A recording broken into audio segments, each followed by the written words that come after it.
Olá, seja bem-vindo, seja bem-vinda ao Luz no Compliance, histórias, carreiras e integridade. Aqui a gente vai conversar sobre trajetória, sobre decisões de carreira e também, obviamente, integridade na prática, com foco em GRC e também em PLD.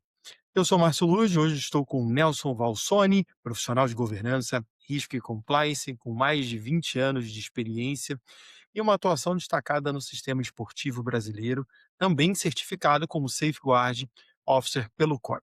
Atua como gestor, consultor, professor, palestrante, foco em integridade no esporte seguro, investigações, fortalecimento de cultura ética dentro do esporte.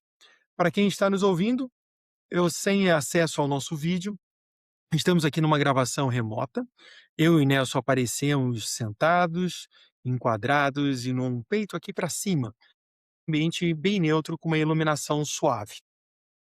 Eu gosto sempre de me descrever, então a minha autodescrição: eu sou um homem branco, estou de camiseta preta, fone de ouvido branco e não tenho cabelos. Essa é uma característica importante para mim. Nelson, mais uma vez, muito obrigada. Queria que você viesse aqui dar suas primeiras boas-vindas. Olá, Márcio, boa noite. Antes de tudo, eu queria agradecer esse convite. Nós costumamos nos encontrar, né? Alguns encontros aí, Carioca da Gema, ou então até um almoço aí para a gente colocar o papo em dia e a gente sempre rende boas conversas, bons insights, boas reflexões. Então, eu queria te agradecer aí, te parabenizar aí pela iniciativa. Nelson, muito obrigado. Eu que agradeço realmente. No final, eu faço aquele agradecimento oficial, mas é muito legal, né? Tem uma pessoa que eu já conheço, a gente já se convive há muitos anos, né? A gente se conheceu profissionalmente, mas temos similaridades. E eu vou contar uma para o pessoal. Nós fomos criados num Meyer, lá no Rio de Janeiro. Para quem não Valeu. sabe, depois dá uma gulgada aonde é o Meyer. Mas fomos de lá, quarteirões próximos, mas chegamos e a gente não se conheceu no Meyer, mesmo residindo na mesma época, a gente não se conheceu na área de RC. Isso é muito legal, né? O mundo é muito pequeno, né, Nelson? Muito pequeno mesmo, mas o Messi se encontra no Rio, né? Onde a gente vai tem alguém no Meyer, né?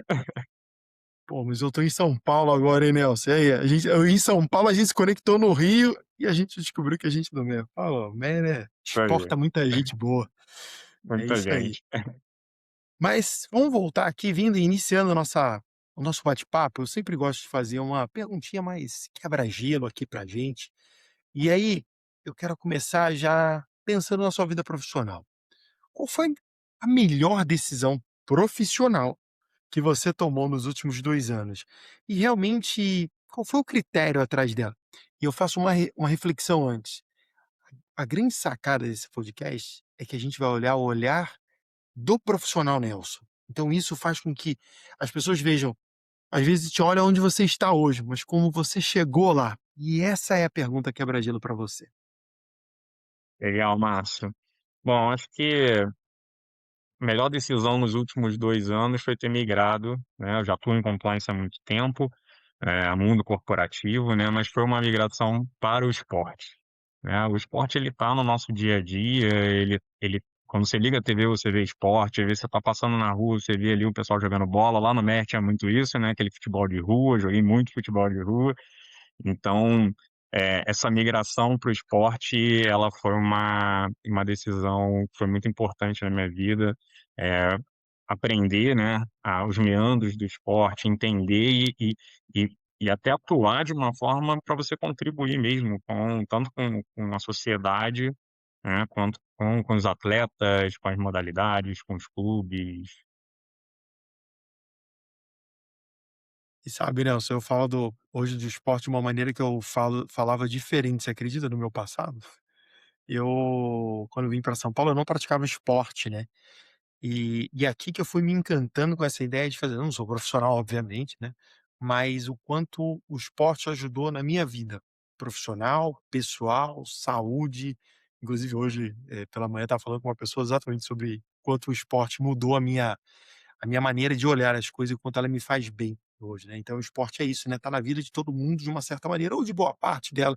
Quem não pratica, às vezes assiste, mas dificilmente alguém não tá ligado de alguma maneira com a questão do esporte. Acho que isso é muito legal, porque eu também comecei a trabalhar com esporte de uma outra maneira, né, uma outra ótica, vamos dizer assim, não só, comigo fazendo exercício, mas o quanto isso também impacta e quanto traz coisas boas para a sociedade. Realmente ele tem um impacto muito forte, nos profissionais que não vão virar atletas, mas são profissionais do futuro, né, que vão estar aqui com a gente. E nesse primeiro capítulo, num bloco, eu gosto de falar um pouquinho sobre trajetória e tudo mais, e eu queria entender um pouquinho mais contigo, como é que quais foram os 3 principais capítulos, né, que fez aquela virada, que te colocou numa trilha de integridade de GRC.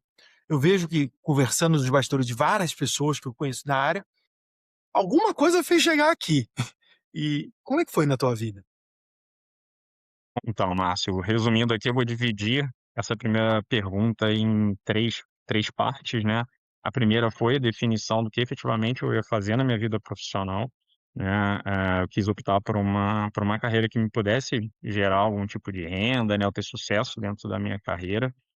Foi uma escolha difícil, porque eu tinha 3 opções na época, né, ou eu estudava, né, administração, economia ou contabilidade. Muita gente acha que eu sou advogado pela posição que eu ocupo hoje, mas eu me formei, na verdade, em contabilidade, eh, e dentro da contabilidade, eu fui buscar qual era o caminho que poderia me levar à ascensão. E aí, com conversas com amigos, outros profissionais, né, isso que a gente está fazendo aqui agora não existia na minha época, era uma conversa cara a cara, não tinha rede social, então você tinha que estar muito ali conectado para você obter informação. E aí um amigo, eu lembro muito bem desse dia, ele virou para mim e falou assim: "Cara, vai para auditoria que você vai atingir aí o seu objetivo". E foi aí que eu comecei. Então a primeira foi a escolha da carreira, né, então me formei em contabilidade, atuei muito pouco, nesse meio, né, ali na escrituração do dia a dia, essas coisas, focando exatamente na auditoria. Então chegou num dado momento da faculdade que eu consegui participar dos processos, né, já estava ali num período da faculdade que eu conseguia participar, entrei para uma empresa nacional e comecei a atuar. E aí agora a segundo capítulo aí, vamos dizer, da minha trajetória, foi a passagem por multinacionais. Então a partir daquele momento eu foquei que a minha carreira eu tinha que passar por uma empresa multinacional. Tive essa oportunidade, passei por empresas asiáticas, americanas, e foi uma experiência muito valiosa, né, então são diferentes visões. E agora o terceiro o último capítulo, né, que não é o último ainda, né, está em andamento, é realmente me consolidar dentro da minha carreira, né, dentro da minha posição. Então isso exige muito estudo, existe muito contato, network, estar participando das coisas, né, estar envolvido. Então acho que isso aí seria um resumo aí bem resumido, vamos dizer assim, né, do Mas sabe, Nelson, você trouxe alguns pontos que me trazem algumas reflexões aqui. Eh, as pessoas acham que quem trabalha com GRC, normalmente, é advogado. E conversando eu vejo que tem muitos não advogados. As pessoas também confundem comigo, pensam que eu sou advogado, sou administrador de formação. "Ah, você está sempre na OAB", eu estou sempre na OAB, mas não quer dizer que eu seja um advogado e estou lá. Então, eu acho que esse lado é muito interessante, né. As pessoas olham pra gente e já vê assim: "Não, é advogado". Eu falei: "Não, não é, você é contador". Muito legal. E quando você traz essa ideia do resumo, pô, uma empresa brasileira, uma empresa multinacional, e essas passagens, elas vão te agregando. E uma coisa que também eu falo, gosto de falar da minha, que cada etapa da nossa carreira acaba realmente uma ajudando a outra, né, porque ela vai realmente nos levando, nessas ascensões, né, felizmente, mas você teve uma intencionalidade falando com seu amigo lá na época, né, que não tinha YouTube, né, não tinha nada do que a gente tá fazendo aqui, não tinha naquela época. Você, através de um relacionamento, falou: "Pô, vou mirar aqui pra onde a gente realmente posso ganhar mais, né, e não tem nada de errado nisso, né, trabalhar para poder ter sua renda". Muito bom. E aí eu trazendo aqui ainda pensando na tua carreira e falando por esses ambientes todos que você passou, o que essa diversidade, ó, empresa brasileira, multinacional, esporte, enfim, né, te ensinou realmente sobre risco, cultura e a tomada de decisão, que quando a gente vai para a liderança isso também é muito importante. Bom, Márcio, passar por um ambiente tão diferente me ensinou que risco não é só técnico, né? Ele é profundamente cultural. Em alguns lugares o risco é tratado com método, em outros com improviso, né? Então a gente vê muitas das vezes ali, não, vamos gerenciar esse risco, não, ali tapa um buraco, é o famoso cobre a cabeça e descobre o pé, né? E isso muda completamente a forma como as decisões elas são tomadas, né? Aprendi que boas decisões elas não nascem apenas de políticas ou de processos, mas do comportamento que é tolerado e do exemplo da liderança, principalmente o exemplo da liderança, né? Já a cultura é clara, a decisão ela normalmente é mais consistente. Onde a cultura é ambígua, o risco cresce, mesmo se você tiver bons controles desenhados no seu papel, boas políticas. Então existe esse risco, né? Eh, Hoje eu leio muito o ambiente antes de tomar qualquer decisão, né? Você entender ali a cultura, ela te ajuda a calibrar certas coisas, né? Então, ele calibra o risco, você calibra o time das suas decisões e também o impacto que eles podem provocar dentro da empresa. E essas passagens em vários tipos de empresa me mostrou exatamente isso, né. Então, eu ter passado em ambientes públicos, ambientes privados de grandes multinacionais, empresas menores.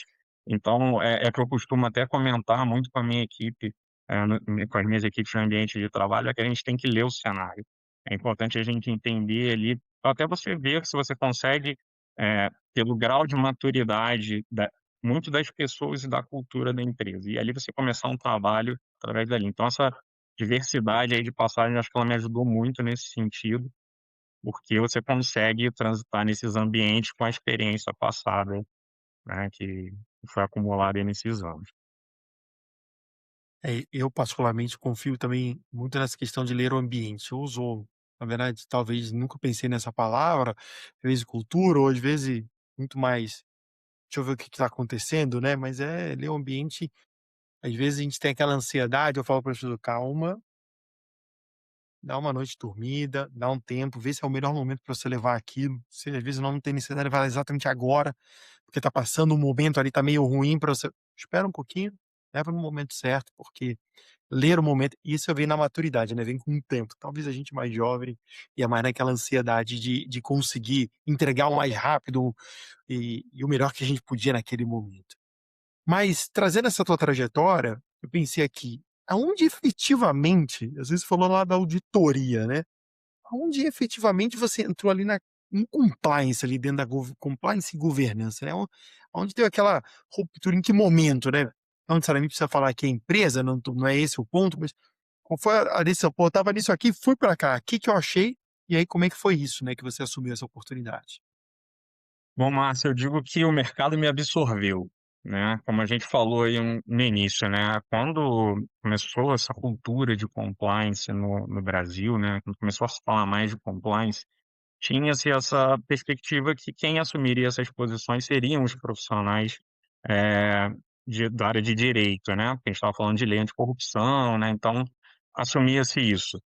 Então, eu entendo que o mercado acabou me absorvendo, porque quando você vai implementar um plano de compliance, quando você vai fazer uma investigação, essas outras caixinhas que eu costumo dizer, né, a caixinha de auditoria que eu já passei, de controle interno, de gerenciamento de risco, ela ela te ajuda, né, ela te facilita muito a você conduzir a implementação desses programas. Então, eu entendo que foi muito nesse sentido, né, o mercado acabou me absorvendo, foram surgindo oportunidades, né, avaliação, do meu perfil, vendo todas as passagens que eu tinha feito, e então o mercado acabou, de certa forma, me absorvendo. Eu não procurei nada em compliance, eu não, enfim, a oportunidade surgiu.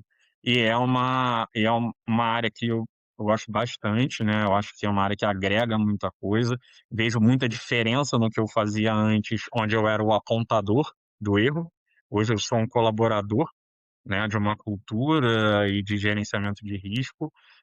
Costumo dizer que dentro da equipe, dentro dos locais que eu passo, que nós somos um compliance colaborativo, né, então a gente está ali para proteger a empresa e os colaboradores, mas dentro das 4 linhas da regra, né. Então, eu deixo isso muito claro tanto para todo mundo que se relaciona comigo, porque a gente vai ali, de certa forma, protegê-los, mas com as limitações, né. É o que a gente fala, quem faz errado Tem que tem que passar pelo processo aí para refletir pelo menos. É, a gente tem que e às vezes a pessoa não teve aquela intenção, né, a gente até depois na apuração descobre que a pessoa não teve uma intenção ruim, mas ela precisa entender que aquilo tem um impacto ruim para a companhia no contexto geral e faz parte, é um aprendizado, você falou, nem que seja para ela aprender, né, através dali, conversar com ela, se agora, pô, numa próxima situação dessa, faça isso, aquilo, outro, né. Mas são as famosas linhas de defesa, você trabalhou em algumas delas, né, então, isso é muito bom. Mas eu vou aproveitar uma curiosidade aqui, num contexto mais esportivo, tá, eu queria pensar ali no teu lado do esporte, né, no teu conhecimento, o cliente interno num ecossistema desse, pô, ali imagino eu, né, colaborador, tem atleta, tem outras entidades, enfim, num contexto e automaticamente uma alta exposição, porque é aquilo que a gente falou logo no inicinho, né, o esporte impacta a gente de alguma maneira, tá lá na TV vendo alguma coisa, pá, tá sempre passando todo dia uma notícia sobre esporte, existe tanto que existe canais só de esporte, então de tanta coisa que esse mundo vive, né. O que muda realmente, a integridade que vira tema público e não só corporativo, né.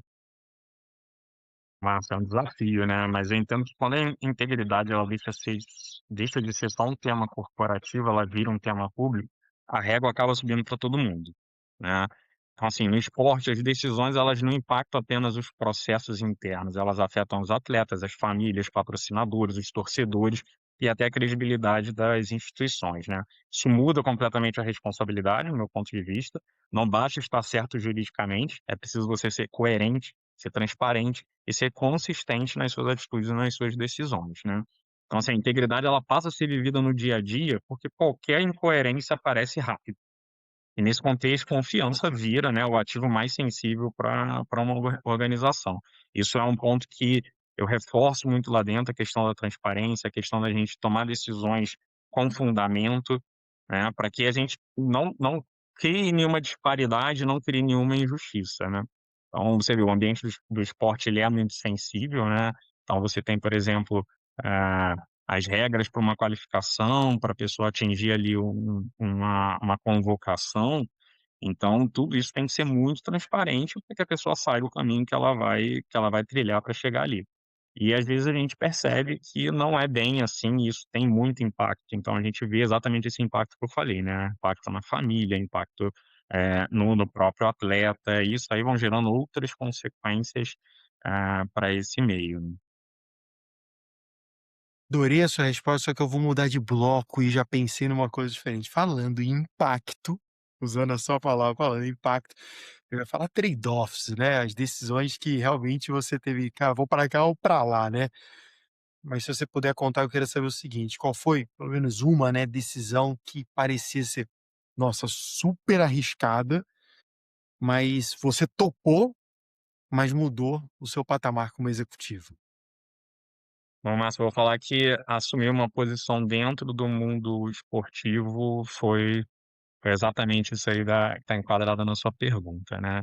Então eu estava vindo de um mundo corporativo, onde a gente tinha uma rotina, a gente tinha certas regras e tinha, eh, muito consolidado essa questão de gerenciamento de riscos, de compliance, né. Quando você chega no mundo esportivo, isso é uma coisa ainda nova.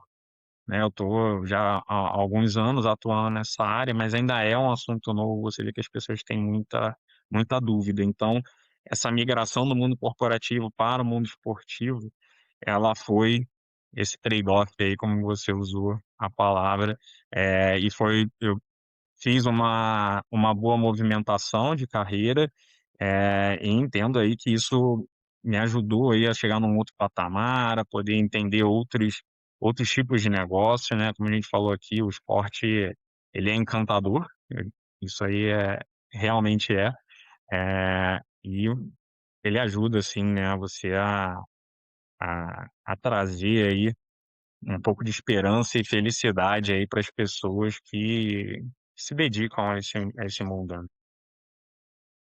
Ô Nelson, já que você falou de esporte, vou ter que continuar pensando no esporte aqui. E aí eu vou fazer uma pergunta que eu queria entender, que às vezes eu no dia a dia, lidando com várias empresas, às vezes a gente vê aquela diferença de um programa, sabe, texto lindo, maravilhoso, mas às vezes, quando a gente coloca ele numa situação de pressão, né, vamos chamar assim, por algum motivo, né, por alguma coisa que aconteceu dentro da empresa ou fora, tanto faz.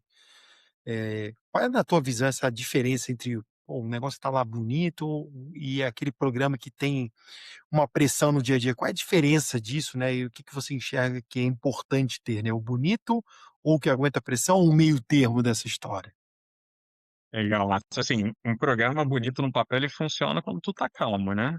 Então a gente tem lá todos os nossos procedimentos desenhados, você tá lá dando treinamento, as pessoas estão ali seguindo enquanto não tem problema, tá sem o mar tá flat, né, vamos dizer assim.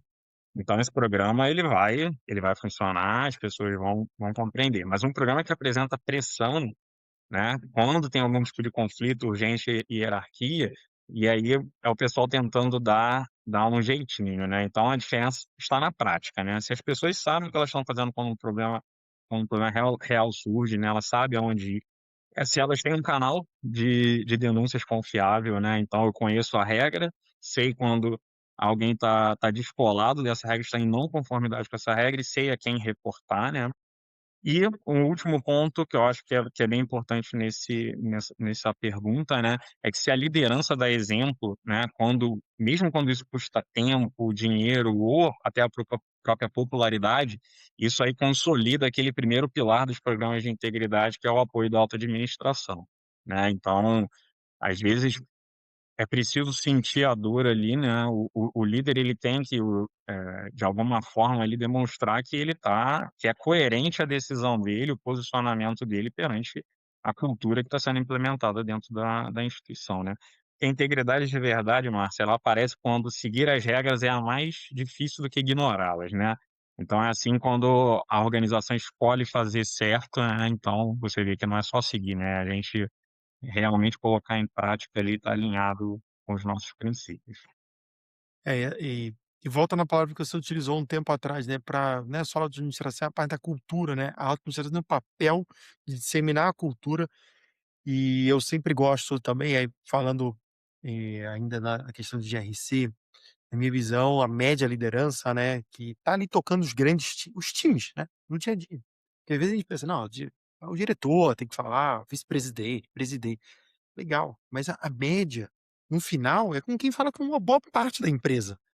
E ela tem um papel fundamental para que disseminar essa cultura, né, do processo, que tudo tem que ser da forma melhor possível. E é isso mesmo, né, acho que, mas sempre falou da auto-administração, mas eu sei que é muito mais do que isso, né, a gente conseguir complementar com esse grupo. Ainda no esporte, depois eu vou te puxar a liderança ali, que eu tenho uma dúvida sobre liderança também, para ajudar aqui pessoas que já são líderes ou querem ser líderes, trazendo a tua experiência. Mas antes, logo lá quando eu fiz a sua, trazendo um pouco da sua mini bios, eu trouxe uma certificação, né, a Safeguard, né.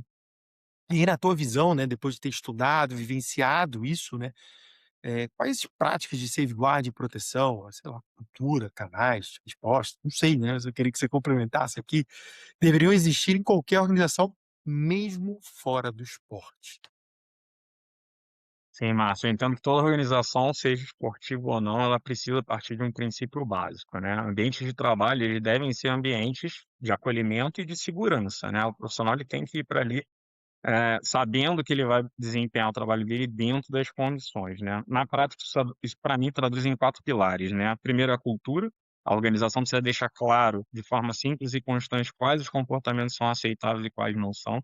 Então, para isso, o código de conduta ética, ele traz, né, bastante, ele esmiuça muito essa cultura, né, informando aí qual o comportamento aceitável ou não. Canais seguros, como a gente falou aqui, né, então as pessoas elas precisam saber onde falar, esse canal ele precisa ser confiável, né, e ela tem a garantia que ela não vai sofrer retaliação, porque ela está trazendo ao conhecimento da empresa um possível problema, né. E é aquela máxima, né, canal sem confiança e sem estruturação, ele vira uma peça decorativa no teu site, lá no cantinho, você tem o teu canal ali todo direcionado, mas se ele não for bem estruturado e for real, né, vamos dizer assim, ele vira peça decorativa, né. Terceiro, você ter uma resposta adequada a essas reclamações que chegam, né, então toda denúncia recebida, ela precisa gerar uma escuta qualificada, uma proteção da pessoa envolvida e um encaminhamento proporcional ali ao que aconteceu, né. O silêncio institucional também é uma forma de violência, né, então a omissão, isso é uma coisa bem interessante, porque dentro da certificação de safeguarding fala-se muito isso, né, e no meio do esporte a gente tem um histórico, de omissão, né, então às vezes está um caso muito famoso é o caso do, Larry Nassar, né, que era o médico da ginástica, então ali muitas pessoas sabiam do que estava acontecendo, dentro daquele ambiente e se negligenciaram, se calaram quanto àquele problema, né, então tanto que algumas foram responsabilizadas por isso. Então, assim, você precisa ter um ambiente realmente seguro, né. E o quarto é a consequência, né, porque não existe proteção real sem a responsabilização, né. Então, a partir do momento que um fato é apurado e é identificado ali algum tipo de responsabilidade daquela pessoa, ela precisa ser sancionada. E isso precisa ser de conhecimento de todos, tá, Márcio? É aquilo, né, o código de conduta ele também tem que abranger quais são as sanções possíveis para quem tiver algum tipo de desvio. Então, se a gente for claro nas regras e nas condutas que a gente espera, e a gente demonstrar também os canais seguros para falar, mostrar que tem uma estrutura segura por trás. E dar o exemplo, né, aplicar as sanções necessárias quando isso acontece, eu acho que isso traz um ambiente mais seguros, né. E assim, eu acho que esses 4 pontos eles valem para qualquer setor, independente, né, de se é uma empresa de minério, se é uma empresa ligada a esporte, né. E hoje eu entendo que esses 4 pilares eles estão muito conectados com, os cuidados jurídicos psicossociais, né, e é aquela obrigação aí que está chegando aí da NR1. Então, ter esse ambiente todo mapeado e seguro psicologicamente, eu entendo que é o ponto aí. Adorei os pontos que você trouxe, os 4 principais pontos, e eu sempre gosto de reforçar, né. Gente, leiam o código de conduta ética. As pessoas eu lembro, assim, você entrava era pô, sou da antiga, né, algumas pessoas também, recebia o livrinho, tinha que assinar protocolo, aí fala só: "Depois dá uma lida", aí você nunca lia, né, enfim, aí você não entendia. Mas o quanto você entender, porque você entende o que a empresa também espera. E eu tive na minha experiência, Nelson, hoje não se faz mais, mas ela trazia inclusive condutas de se relacionar, pô, tem 19 anos de área, mais de 19 anos, né, mais de 20 anos em área comercial, e trazia ali as boas condutas para nunca confundir uma coisa com a outra, para diminuir os riscos. Eu achava isso muito interessante. Eu era super jovem, mas já vinha com isso que eu gostava de ler para tentar ser o mais preciso possível, né, em seguir as regras. É uma coisa que eu particularmente gosto.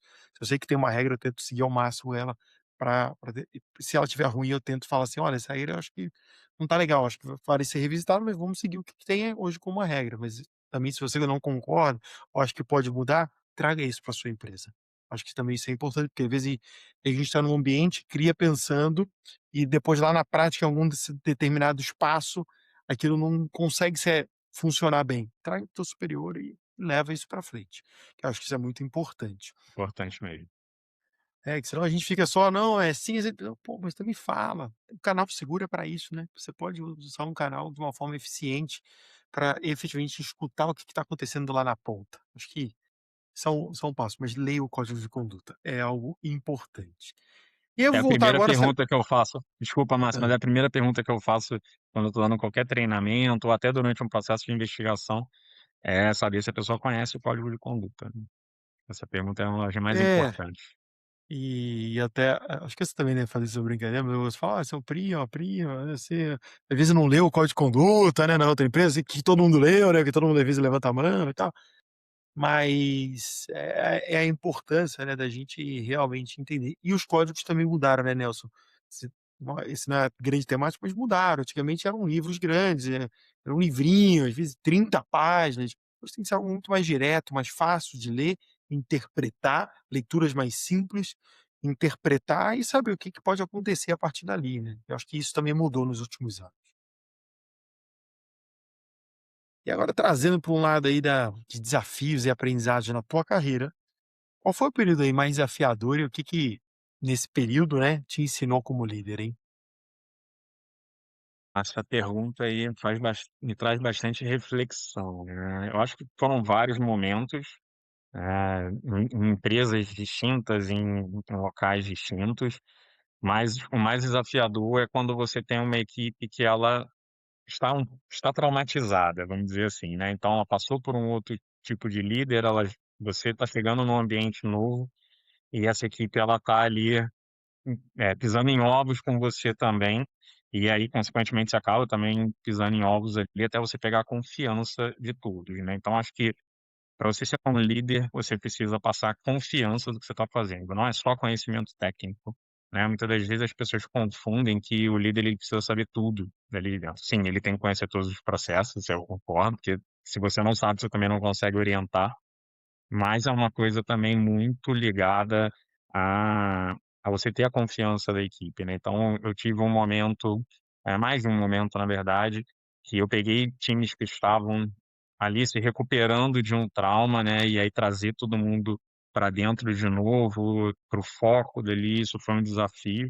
Eh, Foi um desafio bom, me fez crescer profissionalmente, me fez buscar novas técnicas de manter essa união, né, e acho muito importante no time, principalmente em compliance, porque a confiança é tudo dentro de compliance, né, então você tem que saber que a pessoa que está ali contigo, ela não vai comentar um caso que você está tratando com um amigo, porque isso pode de alguma forma vazar, né, eu costumo dizer ali, dentro dos meus ambientes, né, eu falo: "Ó, uma coisa sou eu garantir, como gestor do canal de ouvidoria, como investigador, o sigilo das informações.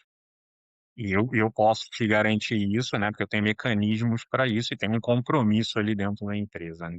Agora se você contou para o seu amigo do lado, a gente já não consegue garantir mais nada. Então a gente sempre reforça isso, né, a questão da confiança, que ela é muito importante. E aí só trazendo aí um paralelo, né, com essa questão do compliance, né, então trazer um time para dentro de novo, para a confiança, para o foco, foi um dos principais desafios aí como líder.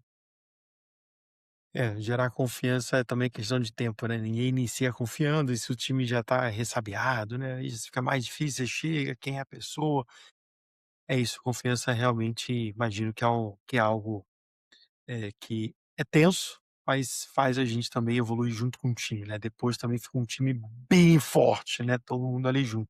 E teve numa outra entrevista, a gente também falou sobre essa questão do técnico, e só sou um líder comportamental, vamos chamar assim. Também vejo, o teu lado técnico ele é importante, pode não saber tudo de tudo lá, porque você tem seus especialistas juntos, mas saber direcionar as tendências, qual é o impacto daquilo é muito importante também. Eu compactuo com você que o líder ele precisa também ter esse lado técnico, né, para poder ajudar em momentos ali, às vezes até de decisão junto com os seus liderados, né, porque eles olham pra gente, a gente é uma referência para eles, né, e eles olham e falam: "Pô, o que que ele faria nessa situação?", né, então a gente às vezes recebe essa pergunta, né. Eu gosto de falar assim: "Qual é a sua solução?". Depois eu te falo se faz sentido ou não, para que eu possa depois, dar uma outra. Se eu não concordar também vou falar, mas eu gosto de sempre escutar o outro, porque às vezes, muitas das vezes, traz uma solução melhor do que eu pensei, tá.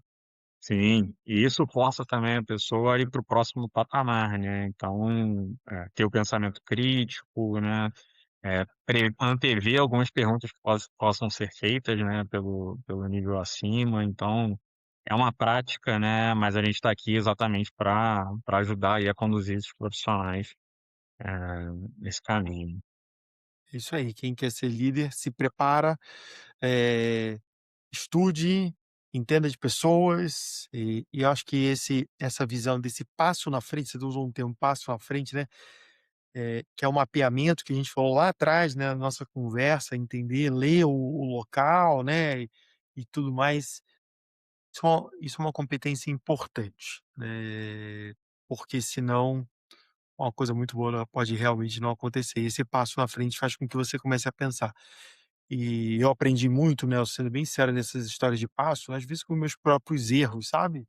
Eu errei bastante na minha carreira, acertei também muito, tenho certeza que eu acertei mais do que errei, mas eu também errei, e os erros me trouxeram alguns grandes aprendizados, né. E, falando em erro, Nelson, eu vou juntar aqui com porque acho que esse é um ponto importante. Teve algum erro na tua trajetória, né, que você percebeu, né, ou às vezes não foi um erro, mas foi uma aposta, sabe aquele: "Ah, eu vou pra cá, não sei muito bem se estou certo aqui, mas eu vou pra cá", Mas depois que você tomou aquela decisão ou aquilo aconteceu, errou, enfim, o que aconteceu, te ajudou a guiar em novas decisões, a lidar com conversas difíceis? Como é que foi isso? Tem algum que você possa compartilhar aqui? Claro, sem expor ninguém, obviamente, mas que você possa compartilhar aí como é que foi esse Eu vou usar aprendizado é. pós-erro. Eu vou usar um exemplo que é genérico, né, e aí muito que a gente falou aí da maturidade, né, com o tempo a gente vai aprendendo, e muito ligado também à escola que eu vim, né. Como eu falei, quando você é de auditoria, você é um apontador ali de erro. Tem muita negociação, né, você apontou ali, aquele ponto está óbvio, você tem um plano de ação ali, pode corrigir, mas é um apontamento. Quando a gente está e aí eu tinha muito daquela prática, né, olha, esse plano de ação você tem que fazer, você é uma obrigação e tal. Hoje e aí o que aconteceu, né, Márcia, eu tomei muita pancada por tentar impor certas coisas, né, você fala assim: "Não, eu sou o auditor pode ordenar aqui dentro", e aí as coisas não são bem assim, a gente sabe que não funciona assim, né. Então com o tempo, o que eu fui mostrando é aquela questão que eu falei antes, né, a gente ser mais colaborativo. É claro que você não vai deixar de seguir nenhuma regra, nenhuma legislação, nenhuma conduta que não é aceita, mas é você mostrar de uma maneira associada a um gerenciamento de risco, que aquele plano de ação é necessário para uma proteção melhor, para você diminuir, uma exposição a risco dentro da empresa. E o que é mais interessante é que eu percebo que isso funciona melhor, né. Então, assim, às vezes eu lido com profissionais mais novos, que eles chegam muito nessa ansiedade: "Não, eu identifiquei uma coisa e, a gente tem que ir lá, a área tem que fazer". Eu falei: "Gente, não é assim que funciona". E aí eu, usando um pouquinho do que você falou até antes, né, o que eu costumo brincar é o seguinte: dorme uma noite e amanhã a gente conversa de novo, né, claro, se não for nada urgente, né, mas dorme uma noite, amanhã a gente conversa de novo, e muitas das vezes isso ajuda, porque a pessoa reflete ali, né, sobre a situação e a gente vai ali como profissional mais experiente, orientando ali e guiando. Mas isso é uma coisa que me fez mudar, né, ela me fez e fez, assim, mudar mesmo a atitude e entender que, cara, você é um guia ali, né, você é uma pessoa que está ali para contribuir, para proteger, para orientar a instituição, seus colaboradores, seja quem for, mas você não pode impor nada, né, porque é o que eu falo lá em todos os ambientes que eu passei também, é o que eu falo, o risco é seu, né, a alta administração que assume o risco, né, a área ali que assume o risco. Então o que eu tento mostrar é essa visão, associada a um gerenciamento de risco, onde que se eu fizer tal ação, eu vou conseguir diminuir aquilo e expor menos as pessoas, a empresa e todo mundo que está envolvido. Mas Nelson, eu tinha medo da auditoria, tá? Todo mundo Eu tem medo da tinha medo da auditoria. auditoria, tinha medo do compliance, mas no final tinha errado, não é aquele negócio: "Ai, vai achar, pô, eu errei". Eu me senti com um sentimento de culpa, eu não tenho problema, faço terapia, por isso que eu falo agora isso mesmo. Eu senti sentimento de culpa, se viesse a auditoria e me apontasse, aí, pô, a auditoria chegou, e eu trabalhei em rede de agência, né, pra quem trabalhou em serviço financeiro sabe o que eu tô dizendo. Quando amanhecia, eu chegava na agência e já tinha de terno, gravata, paz, tinha com um crachá assim: "Ó, eu sou da auditoria ou inspetoria", enfim. Falei: "Ih, caramba, ferrou". Mas é o papel deles ali, são as linhas de defesa que a gente fala. E hoje, Nelson, olha que louco, depois de 2019 eu vim para essa área de PLD e GRC, e hoje eu escrevo, né, muito sobre essa questão de growth, né, porque eu trabalho, né, com growth, com vendas, mas o quanto é importante ter essas linhas, essas defesas, esse raciocínio pensando na perenidade do negócio, as tomadas de decisões. E aí, às vezes eu escuto de amigos mais antigos, vamos dizer, que vêm de áreas comerciais: "Pô, mas se pior que você acredita mesmo nisso?" Eu falo: "Cara, acredito, cara, sem compliance a gente vai fazer o quê com a empresa, cara? Você vai quebrar a empresa, pô."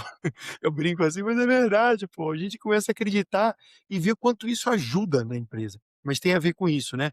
E também a falta da maturidade. Quando a gente é jovem, que isso dá um poder, né, "Pô, eu vou audito, pô, todo mundo tem medo." Ele sabe, o auditor sabe que o Exato. departamento tem medo, então ele vai falar com o gerente, às vezes, daquele departamento, ele pode ser um analista, vamos chamar assim, né, auditor júnior, mas ele vai falar com o gerente, ele já fala com já sobe a hierarquia, né.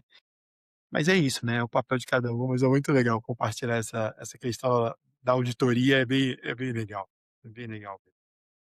Eu nunca fui auditor, tá, também não é muito minha carreira ser auditor não. Eu tô do outro lado ali, ajuda a galera a fazer o negócio do bem. vão vender. Se bater na auditoria, vão fazer sem plano de ação, tá, Nelson? Tem que fazer o plano de ação, porque você viu coisas que aquele time não viu. E é isso, gente, é só É isso. isso, A gente exato. tem que ter essa visão. Nelson, eu queria a gente tá vindo meio que já para um bloco aqui um pouco mais para o finalzinho, mas eu gosto também de trazer muito esse lado da dica. Aqui no nesse podcast, pessoas que me seguem são líderes, mas também tem muita gente que ainda é analista, inclusive, nisso.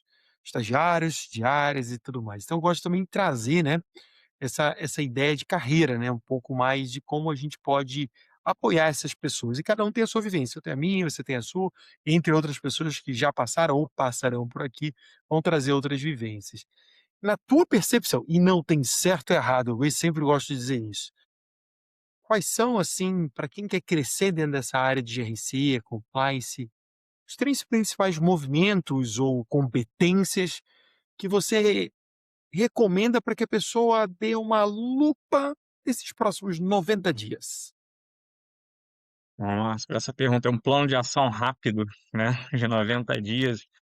Para Primeiro que eu poderia falar iniciar, para esse sabe, aquele negócio assim: "Deixa eu virar meu jogo aqui". eu acho que esse profissional que está buscando esse tipo de orientação, minha primeira recomendação seria ele entender o negócio.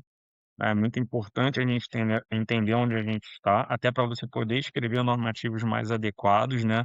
Então imagina, você entra numa instituição, você não entende do negócio dela, de repente você está deixando descoberto ali uma legislação que é aplicável àquela entidade, e você não está olhando, né.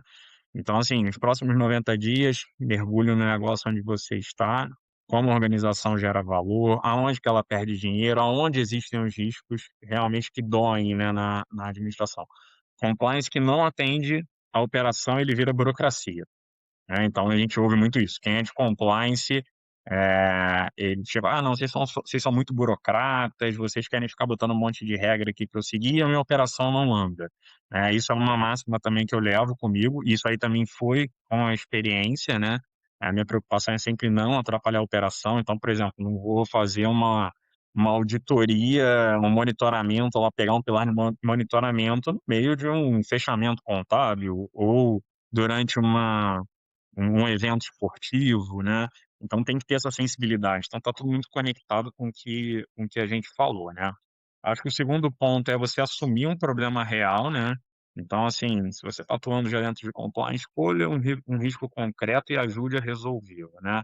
Então, assim, mesmo que seja uma coisa pequena, você está começando por algum lugar, né. Pode ser um fluxo que está mal definido e você identificou ele numa leitura, pode ser um ajuste num código de conduta que não está tão aderente ali ao negócio da empresa, né, um canal de denúncia que está pouco divulgado, as pessoas não conhecem direito, né.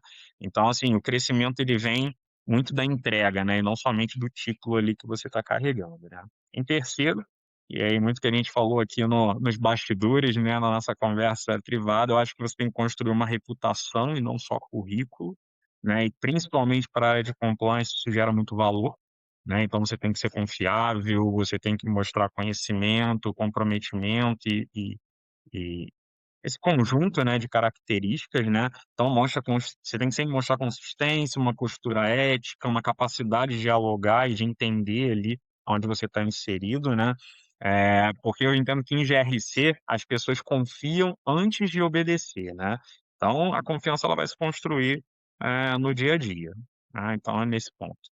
E aí sim, em 90 dias, você entender o negócio, resolver um problema e, fortalecer a sua reputação, você pode ter certeza que esse jogo vai mudar, vão olhar para você diferente. Eu acho que esse ponto que a gente está falando aqui agora responde um pouco também a uma pergunta anterior que foi feita, né, sobre essa questão dos desafios e tal. Então, eu acho que esse aí seria a minha meus 3 pilares aí de recomendação para os profissionais aí de compliance. Obrigado, Nelson, acho que é isso aí, trouxe a sua perspectiva, como é que pode fazer. Siga as dicas, eu sempre acho que a gente pode agregar, pega daqui, pega dali as informações, você vai agregando, e realmente é isso. 90 dias é um prazo, e sabe por que eu ponho 90 dias? E, em outro capítulo eu não falei sobre isso, porque é quando a gente muda comportamento, sabe. Se a gente em 90 dias mudar o nosso comportamento, são estudos da psicologia, você consegue continuar.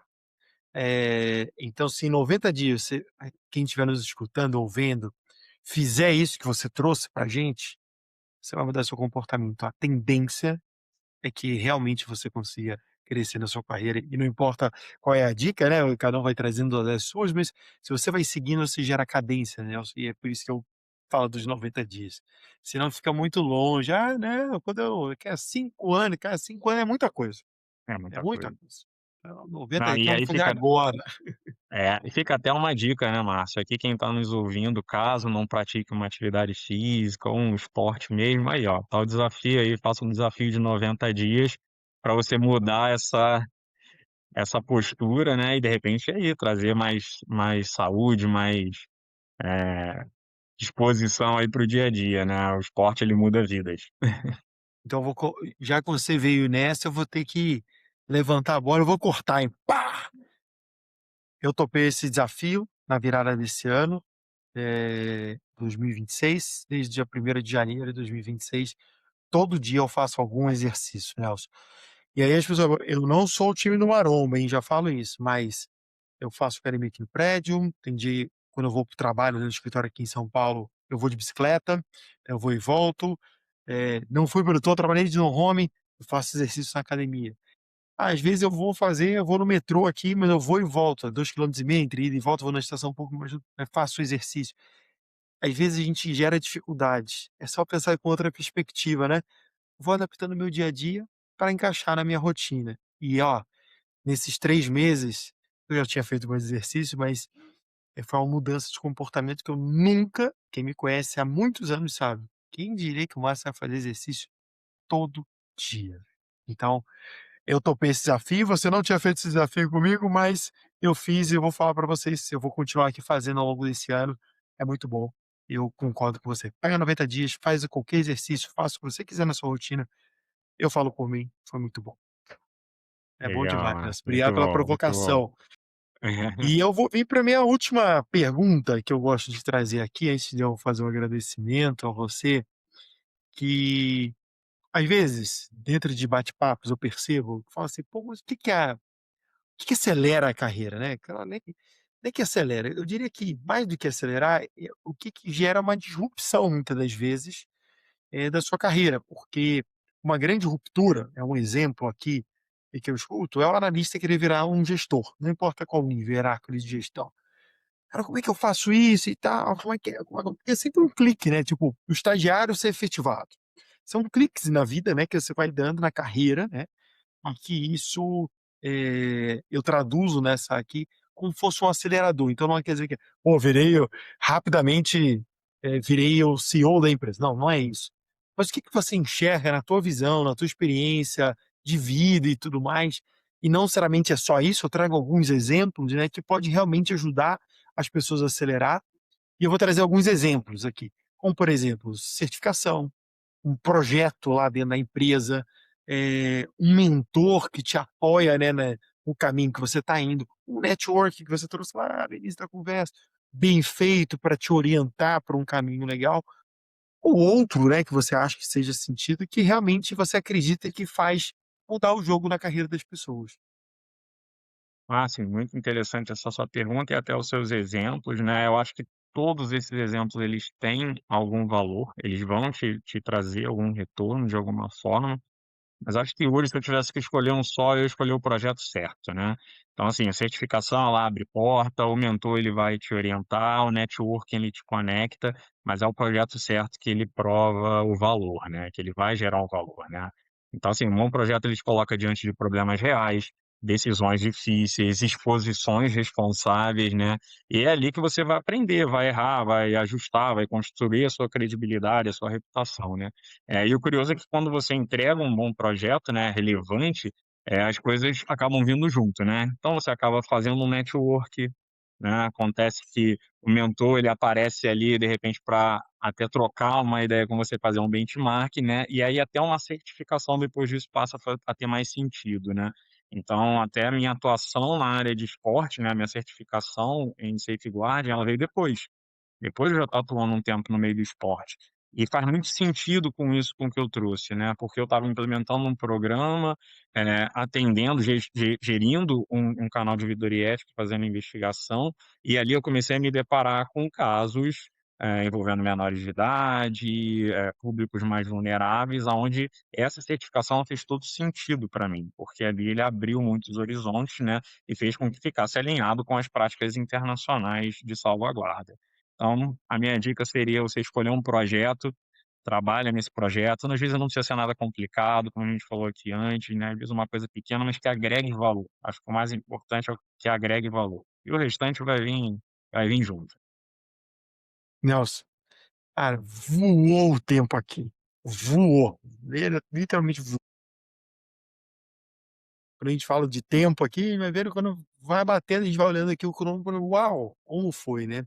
Mas Nelson, foi muito bom essa conversa que a gente teve, eu fiquei muito feliz mais uma vez, muito obrigado por você ter aceito esse desafio, ter compartilhado um pouco da tua história, da tua experiência, para que outras pessoas realmente, né, possam brilhar também, né, e conhecer um pouco mais do Nelson. Eu sempre falo aqui nas entrevistas, é uma oportunidade para eu conhecer a outra pessoa e vice-versa, né, a gente se conhecer um pouco mais, sobre a história daquela pessoa. Então, parabéns pela sua história, continue sendo um excelente profissional, desejo muito sucesso para você. E eu queria que você aqui, né, as pessoas que estão nos escutando ou assistindo, você deixasse sua mensagem final, para quem está realmente na carreira nossa, né, de GRC, gerando integridade, né, construindo uma carreira com integridade, né, que eu acho que esse é um ponto muito chave na carreira. Para mim é, e por isso que eu trago que é um ponto chave aqui. Traga a sua mensagem final, fica super à vontade, e daqui a pouco, depois da sua mensagem, eu volto aqui para fazer o encerramento oficial do nosso episódio. Legal, Márcio. Como a gente falou aqui, tentando resumir um pouco, né, de tudo que a gente falou nessa minha mensagem final, eu entendo que não é só você ser muito bom nos seus hard skills, né? Então é necessário que você desenvolva também seus soft skills. Eu percebo que muito profissional, ele vem com muita carga de hard skills, fez muitos cursos, muitas certificações, mas às vezes ele não sabe lidar ali no dia a dia, né. Então, como a gente falou aqui, ter uma leitura de cenário, né, saber escolher ali qual é o melhor momento de agir. Então, foquem na sua carreira, foquem em montar uma carreira íntegra, né, como o Márcio trouxe aqui, e contribuam com valor, agreguem valor que isso vai fazer toda a diferença. Nossa, mais uma vez, muito obrigado. Então a gente vai encerrar o nosso episódio, Luz no Compliance, História, Carreiras e Integridade. A gente continua nos próximos episódios com conversas, como vocês viram aqui, bem francas, sobre trajetórias, decisões na carreira, integridade na prática. E você encontra o nosso podcast aqui nas principais plataformas. Segue ali o nosso programa, ativa notificações e nos vemos no próximo episódio. Pessoal, um abraço e até o próximo. Tchau, tchau.